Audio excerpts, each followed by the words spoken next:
The static always came first. It was a faint, rhythmic hum in the earpiece hidden beneath my collar, sounding exactly like dry leaves scraping across concrete, right before the encrypted radio caught a clean signal. I sat on the cracked wooden steps of my breezy afternoon porch. The sky above my hometown painted the color of bruised iron. The wind coming off the valley was unseasonably cold for early autumn, rattling the wind chimes I had strung up specifically because they sounded slightly out of tune. I preferred the quiet of broken things. I preferred the isolation of this overgrown property at the edge of town, where the shadows were long and the people were absent. But the static in my ear was humming, and the heavy black encrypted hard drive resting on my knee was a ticking clock I couldn't ignore. The first thing I noticed wasn't the sound of the tires on the gravel driveway, but the hesitation before the engine cut off. Whoever was in the silver sedan didn't want to be here. I didn't move. I wore a heavy black canvas jacket over a dark thermal, the silver rings on my left hand cold against the metal casing of the drive. The car door opened, and Norah Morales stepped out into the biting wind. She was 38, a former corporate compliance director who had dismantled a systemic embezzlement ring in a major logistics firm, only to find herself shoved into an underfunded witness protection pipeline.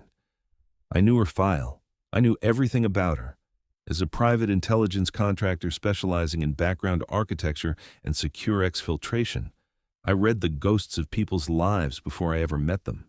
But the file hadn't mentioned the way she carried her shoulders, rigid, defensive, entirely exhausted, dressed in a sharp beige trench coat that looked completely out of place in this rural county. "You're Curtis Rowan," she said. It wasn't a question. Her voice was steady, but her knuckles were white where she gripped a small, shattered electronic tablet. "I am," I said, my voice low. I didn't raise it over the wind. The strongest position is the one you never have to raise your voice to defend. And you have local gossip spreading about a woman matching your description renting the old Miller cabin down the road. The town thinks you're a disgraced lawyer. The people actually looking for you know better. Norah stopped at the bottom of the porch steps. She looked at the peeling black paint of my house, the dead vines clinging to the trellis, and finally at me. They found my handler's digital footprint. 3 hours ago. Mara Chen was transporting a hardened evidence tablet under a federal case order when another vehicle forced her into a low-speed collision. The police inventoried the damaged device until her credentials were confirmed, then released it back to her. The impact cracked the housing and armed its tamper protocol. She held up the shattered tablet. It never connects to an ordinary cloud. If the tamper countdown reaches 0, it sends a sealed recovery capsule to a pre-authorized federal escrow server. Someone altered the destination certificate before the collision. The next transmission would go to a public storage endpoint they control. My redacted file, my true identity, and the location history of every safe house would leave the device together. Mara disabled the radio, but the timer is still running.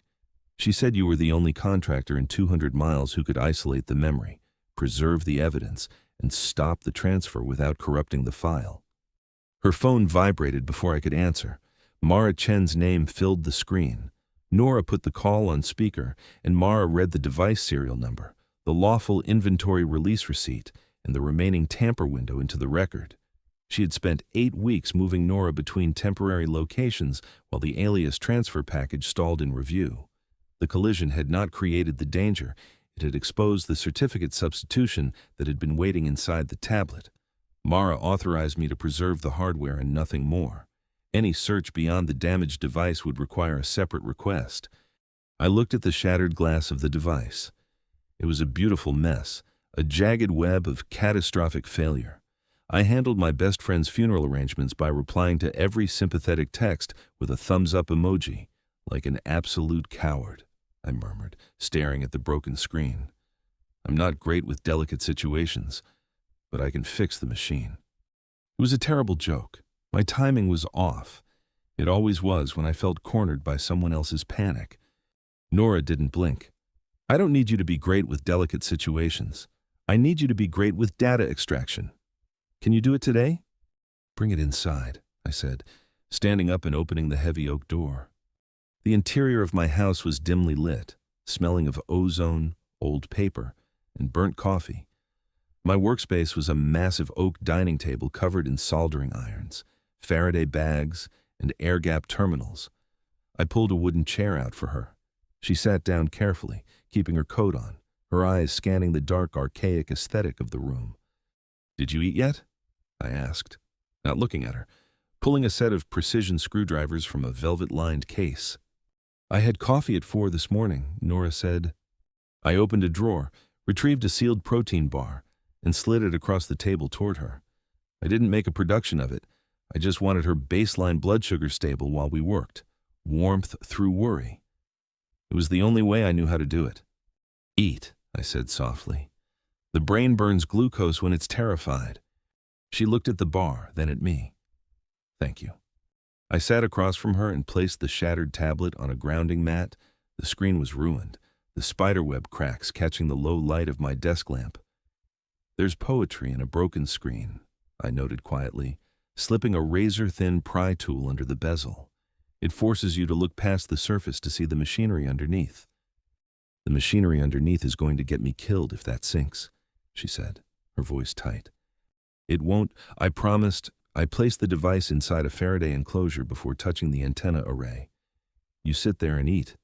I disconnect the radio board, image the solid-state core through a write blocker, calculate a hash, and compare the certificate chain against the federal escrow profile Mara sent me. If the destination was altered, I preserve both versions and wipe only the damaged device after the evidence copy is sealed. For the next 2 hours, the wind struck the windows, and my tools answered in small metallic clicks. My hand moved from the shunt to the tweezers before the next gust reached the glass. Norah stayed at the table, the protein bar wrapper folded into a careful square beside her wrist. When the tamper light changed from red to amber, she stopped gripping the chair. "You don't have to be the boss in this room," I said quietly, keeping my eyes on the soldering iron. "You can exhale." I heard the slow, shuddering breath she took. It was the sound of a woman who had been carrying a collapsing building on her back for 8 weeks. "The local gossip is what scares me," Norah said, her voice dropping to a whisper. "The woman at the grocery store asked me if I was the lawyer from the city who got disbarred. She knew my fake backstory. If the locals are talking, it means someone is asking questions. The breach isn't just digital, it's physical." "We'll trace the leak," I said. I carefully lifted the memory chip with a pair of anti-static tweezers. "I have it. The drive is out." I seated the chip in an encrypted reader connected to an air-gap terminal. Instead of opening the source, I created a read-only forensic image and recorded its SHA-256 hash on a paper evidence log. The screen resolved into the escrow configuration, the legitimate federal certificate sitting beside a substituted endpoint registered through a local public network. The original chip went into a static safe sleeve with my initials, Norah's initials, the time, and the seal number. I worked only from the copy. The substituted certificate had been signed with a vendor key that should never have appeared on a protected device, and its last validation request carried the library's public address. That was a clue, not permission to raid a network. I printed the request metadata and added it to the evidence index before we made another move. "Look at this," I said, pointing to a string of IP addresses on the screen. Norah leaned in close. I could smell a faint trace of vanilla and rain on her coat. I swallowed the sudden, sharp spike of awareness and focused strictly on the monitor. I kept my hands resting flat on the table, deliberately maintaining space between us. The substituted certificate had first been tested through the town library's public Wi-Fi. It did not prove the library held the attacker, but the query carried a timestamp and a device signature. The same signature appeared twice every afternoon, always from one wireless access point near the reference section. "The librarian?" Norah asked, her eyes widening. "No. A patron. The next connection window opens at 3. I checked my silver watch. It was 2:40. We need the library to preserve its access point logs before the retention window rolls over. I cannot take them myself. Mara can send an emergency preservation request, and the library's IT custodian can export the records while I document the hash and device identifiers. I'm going with you, Norah said, standing up. My first answer rose too fast. I stopped it before it became an order. Do you want to remain inside the secure perimeter while I preserve the logs, or come with me and handle the legal request yourself? Norah already had Mara on speaker. I come with you. I make the request. You stay off the library network unless the custodian authorizes a forensic copy. The logic left me nothing to protect her from, except my own reflex. I nodded and opened a clean evidence sleeve. Then we do it your way. The town library was a brick building that smelled of old glue and dust. Maya Ortiz, the library's IT custodian, met us beside the circulation desk with Mara's signed preservation request already open on her tablet, while Norah confirmed the scope and the privacy limits. Maya locked the relevant access point logs against deletion. A few teenagers huddled near the reference section, and an older man sat at a computer terminal in the corner. I recognized him. His name was Vance. He wasn't a local. He was a corporate fixer I had encountered 3 years ago in a hostile extraction in Seattle. He was the scout. I stopped in the aisle. The waterproof folio in my pocket held the preservation receipt, the case agent declaration, and a draft anti-contact request. Not an injunction I could execute myself, but enough to prove that every action in the room was being documented. Vance looked up. His eyes locked onto Norah, who was standing near the entrance, pretending to browse a display of new releases. A slow, recognizable smirk spread across his face. He reached for his phone. I didn't run. I walked smoothly down the aisle, completely blocking his line of sight to Norah. I pulled the chair out next to him and sat down, invading his personal space with absolute, freezing calm. "Hello, Vance," I said, my voice barely a murmur. He flinched, his hand freezing over his phone. "Rowan, what are you doing in this miserable town?" "I live here. You're trespassing on my quiet," I said. I placed the preservation receipt beside his keyboard without touching the device. "Mara Chen is 11 minutes away. The library cameras have your face. Maya has preserved the access logs, and the identifier from this terminal is already named in the evidence request. You can leave now, or you can complete that call and add another documented contact attempt to the referral." Vance looked at the receipt, then at the black dome of the security camera above us. His smile tightened. "You don't have the authority to detain me." "I don't," I said. "That is why I am not pretending I do. But continued contact becomes evidence, and the federal case agent walking in that door does have authority to serve the temporary anti-contact order. Choose how the next 11 minutes look." "She's a dead woman walking—" "Rowan," Vance sneered, though his voice shook slightly. "You can't protect her forever." "I don't have to protect her forever," I said. "I just have to preserve the truth long enough for the people with lawful authority to act. Walk." He stood up, grabbing his coat, and hurried toward the emergency exit in the back. He didn't look at Norah again. Maya did not let me touch the abandoned terminal. She exported the access point logs and terminal assignment records to 2 encrypted drives, read the device identifier aloud, and signed the transfer line on my evidence sheet. I created a read-only copy, calculated the matching SHA 256 hash, sealed Maya's original drive in a numbered evidence pouch, and handed the duplicate to Norah.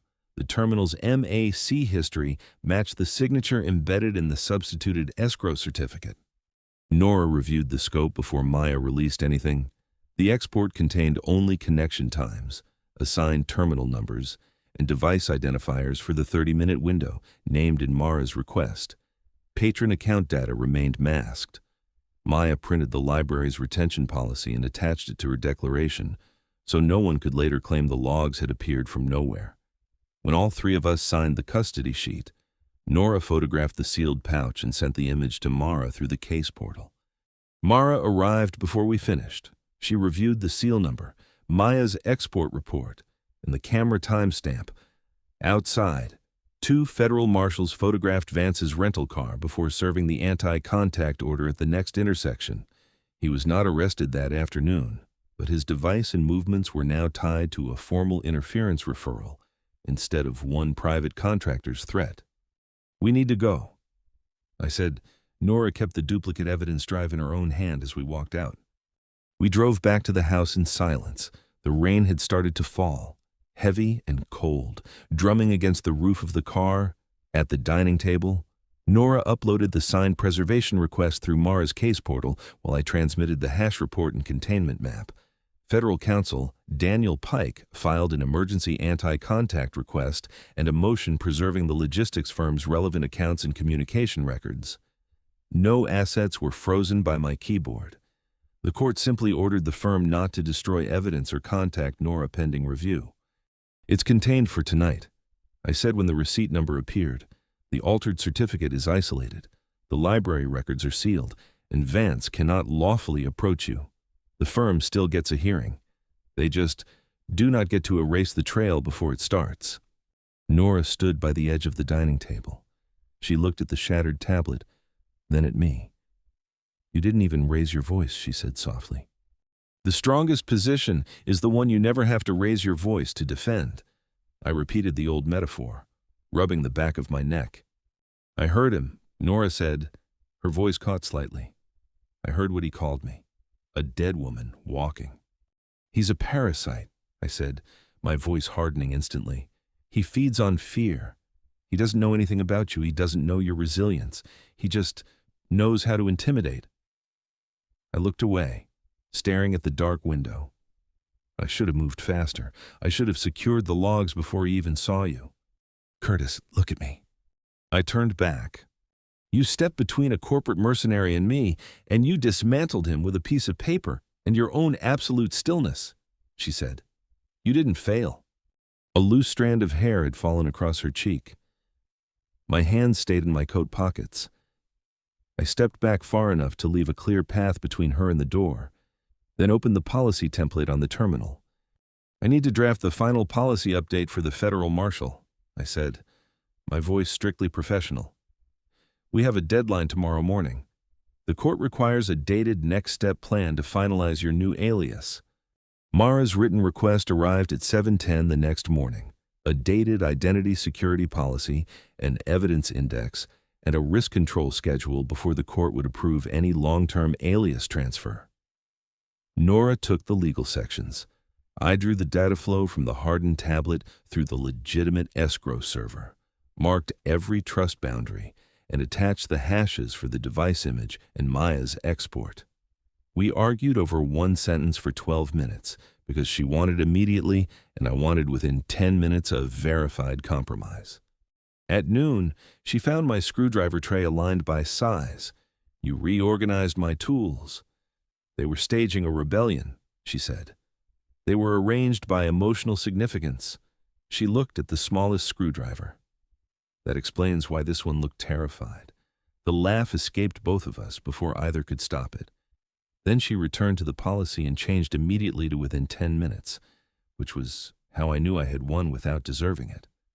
By late afternoon, the oak table held 3 finished deliverables: Norah's signed policy language, my containment map, and a numbered evidence index matching every seal and hash. We added a risk control schedule with named owners: Mara for identity changes, Daniel for court notices, Norah for compliance language, and me for device isolation. Each step had a deadline and a fallback. If a radio failed, the policy named an offline contact path. If a local system retained data, the plan required a written preservation request before anyone touched it. Norah sent the packet herself. Mara confirmed receipt at 16:42 and warned us that the logistics firm's counsel had requested an accelerated review, arguing that the alias plan was defective. Daniel Pike objected and secured a formal hearing notice for the following afternoon, with remote appearance available unless the court required the sealed original exhibits. The new constraint was not whether the plan existed. It was whether we could prove every part of it before opposing counsel turned speed into suspicion. Norah set a cup of hot tea beside my elbow while I checked the last checksum. I had not asked. The steam crossed the desk lamp and briefly hid the cracked tablet from view. I drank before it cooled, and she pretended not to notice. The next day, the static returned. I was on the porch, checking the perimeter cameras on my phone, when the earpiece hummed wildly. My encrypted radio flared. "Emergency override." Mara's voice crackled. The court moved the review to 4 o'clock. The firm challenged the remote exhibit protocol, and Judge Elena Park ordered the sealed originals lodged with the clerk by 3:30. Daniel filed an objection, but the physical chain of custody package still has to reach Denver. Your names are on the security list. It was 11:30 a.m. The courthouse was 2 hours away in clear weather, longer in the rain.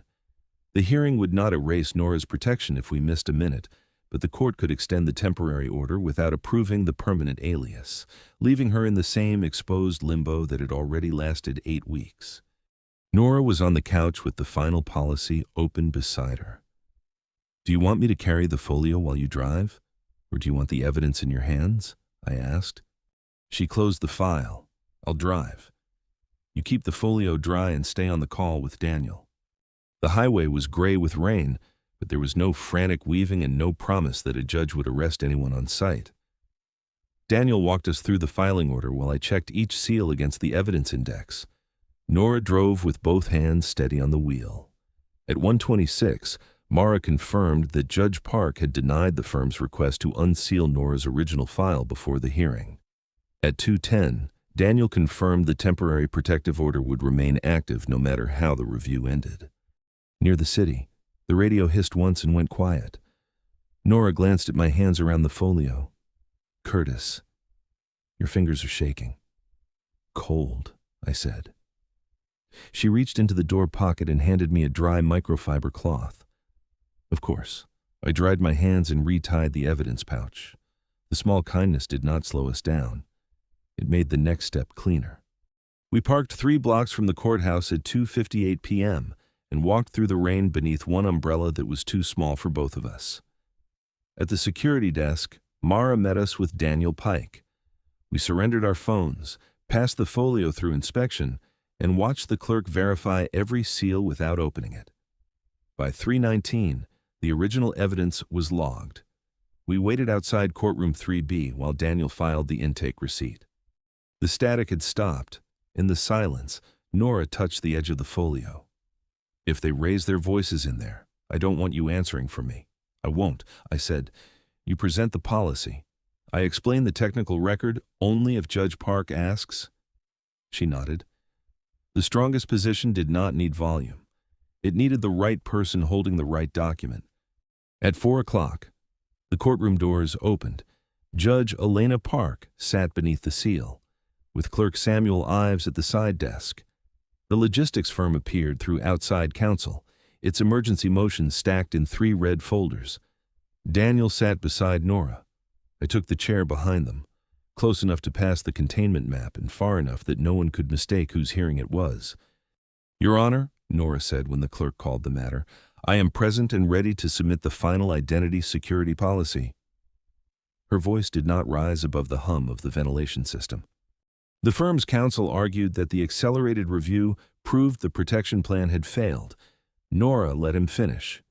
Then she placed the dated policy update, Mara's affidavit, Maya Ortiz's export declaration, and the evidence index before Clerk Ives, one quiet document at a time.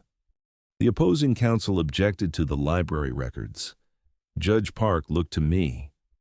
I identified the right blocker, the SHA 256 values, the numbered seal, and the transfer signatures. Maya's declaration matched every step. Mara confirmed that the original drive had remained in federal custody since the library. The judge compared the hashes herself before returning the page to the clerk. Norah then explained the control plan. The compromised tablet would remain evidence. The legitimate escrow certificate had been restored on a replacement device. All future alias updates required dual authorization from the case agent and protected witness, and no local official would receive more than the minimum operational cover. She asked for the permanent alias order and a separate referral of the interference evidence. She did not ask the court to guess who was guilty. She asked it to preserve what could be proved. Judge Park denied the firm's motion to unseal the original file, approved the alias transfer policy, and extended the anti-contact order. She referred the Vance evidence and the certificate substitution to the U.S. attorney for a separate investigation. The logistics firm's counsel received a preservation order covering the CEO's communications and vendor accounts. No one lost every asset in a dramatic instant. They lost the ability to destroy the record. These logs are supported by a documented chain of custody and a licensed contractor's forensic report. Judge Park said, Ms. Morales's policy is approved. The criminal questions will proceed on their own docket. The gavel sounded once. Norah gathered her papers before anyone else moved. We stepped into the marble hallway. Mara and Daniel stayed behind to collect the signed order, leaving us beside a tall window streaked with rain. Norah rested one shoulder against the stone and closed her eyes for a single breath. "It's over," she said. The immediate hearing was over. My contract was nearly finished. The thought of returning to the cracked porch and broken wind chimes felt heavier than the waterproof folio in my hand. "Curtis," she said, "when they moved the deadline, I thought the whole policy would collapse before the court ever saw it." "Norah," I said, using her name because nothing smaller would hold the moment. "I thought I was too late." She smiled and placed her fingertips against the canvas of my sleeve. "With you, it's never too late." My hand covered hers for one brief beat, then released it. "Mara still needs your signature downstairs. After that, I can take you back to the house. You decide what gets packed and what stays." Her fingers remained on my sleeve until Daniel opened the courtroom door. 6 months later, the encrypted radio gave one clean burst of static in the federal field office, then settled into silence. Mara Chen powered it down before the final policy sign-off meeting began. Maya Ortiz joined by secure video from the library, and Daniel Pike sat beside a closed file stamped final. Clerk Ives had already certified the court order. The outcomes fit on one page because the preceding months had done the real work. Vance had accepted a federal no-contact order, 5-year debarment from government investigative contracts, and a plea on obstruction-related charges. The logistics firm's motion to unseal Norah's file had been dismissed with prejudice. The firm entered a consent order requiring an independent compliance monitor, and the CEO's role in the certificate substitution remained on a separate criminal docket. The county issued a narrow public correction describing the Miller cabin tenant as a protected federal records consultant, which starved the local gossip without exposing her identity. Maya's library had also adopted a written response plan for sealed data preservation, and Mara's unit replaced the compromised vendor certificate across every active witness device. The local police chief received a formal directive limiting crash inventory access to protected federal electronics. The review found no proof that he had joined the breach, but the gap that allowed gossip to travel through his office was closed. Every loose end had a document, an owner, and a next review date. Norah signed the final identity security policy under the protected name the court had approved. Then she stood and addressed the small room. "Curtis Rowan is not only the contractor who contained the breach, he is my continuing security consultant, my first emergency contact, and the person I trust to tell me when a system is lying." She placed a signed 12-month consulting schedule beside the policy, followed by a brass copy of the key to the old black house, and this one stays on my ring, with his permission. I am not a temporary guest. Mara's mouth curved. Daniel looked down at the paperwork as though federal counsel had never witnessed anything personal in his life. Maya lifted a coffee cup toward the camera. I signed the schedule after Norah did. The strongest position in the room belonged to the woman who had spoken quietly and chosen publicly. Before we left, my phone showed a message from the sister of the friend whose funeral I had survived with a thumbs-up emoji. I opened the thread and typed a full sentence. "I should have answered better. I remember him every day, and I would like to call if you are willing."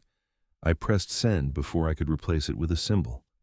That evening, snow gathered against the windows of the old black house. I poured 2 cups of black coffee and carried them into the living room. Nora's travel bag no longer sat by the door. Its contents occupied half the upstairs closet, and the empty bag had been folded beneath the bed. The radio remained silent in its drawer, and neither of us needed to raise our voice to know where we stood. Norah closed the legal textbook on her lap. The snow is getting heavy. I should secure the storm shutters, I said. I'll help you. She crossed the room, picked up her brass key from the table, and set it beside mine before taking the second pair of gloves. Her head rested against my shoulder for one quiet second. Then she opened the front door and stepped into the snow with me. The radio stayed silent in its drawer, and Nora's key rested beside mine. The end. Closing thoughts. Resilience is not only surviving a crisis, it is building safeguards strong enough to choose a life after the danger passes. The green flag is agency. Healthy love offers skill, truth, and protection without taking away the other person's right to decide. Would you have trusted Curtis's containment plan or insisted on another route? Please like and subscribe so we can share more stories like this.